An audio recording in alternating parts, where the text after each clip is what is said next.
In today's video, I'm going to show you how to share your photos and videos with a single link.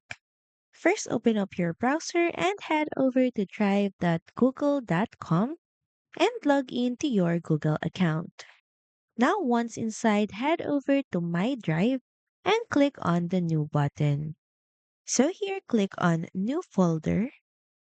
Next, name your folder. So it could be all videos and photos link, or folder, then press the Create button. Once the folder is created, open it up, and once inside, click on the New button and press File Upload. From your files, open up or choose the photos and videos that you would like to be included in a single link and open it up. Drive will then instantly upload your files in the folder. Now, if you just want to share one file or one specific file, you can head over and right click to that file. Then next, hover your mouse on share and click share. So first, of course, for general access, change restricted to anyone with the link.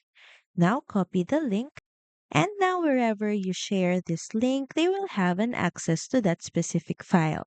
But if you want to give access to all of your files and videos in one single link, click on your folder's name at the top, hover your mouse on share and click share, and repeat the same process. Under general access, change restricted to anyone with the link. Now copy the link, and now this turns as a shareable link, and anyone with the link will have an access to all your files inside this folder, and that includes your uploaded photos and videos. So that's pretty much it. Thank you very much for watching this video, and I'll see you again on the next one. Bye!